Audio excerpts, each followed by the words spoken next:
কচু শাক দিয়ে ইলিশ মাছের মাথা দিয়ে রান্না করব।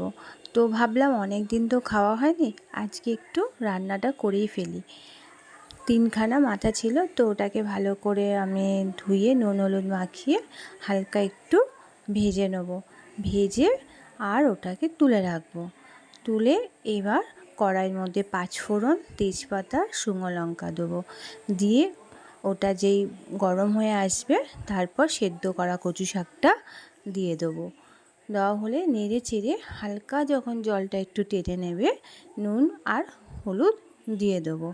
দিয়ে এর মধ্যে মশলা কিছু দেবো না, জাস্ট একটু লাস্টে চিনি দেবো, নাহলে কচু শাকে একটু মিষ্টি না দিলে ভালো লাগে না, স্বাদটা খেতে ভালো লাগে না। মিষ্টি দিলে কচু শাকের স্বাদটাই হয়ে যায় আলাদা রকম। তো নুন হলুদ দিয়ে ভালো করে নেড়ে চেড়ে মাথাগুলোকে দিয়ে দেবো।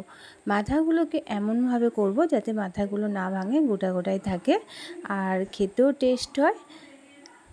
জাস্ট মাথাগুলো দিয়ে নেড়ে চেড়ে লাস্টে আমি একটু কাঁচা লঙ্কা আর চিনি ছড়িয়ে দিয়ে কচু শাকটা নেড়ে চেড়ে নামিয়ে দেবো। ব্যাস, আমাদের রেডি কচু শাক। গরম গরম ভাতে খেয়ে নেব।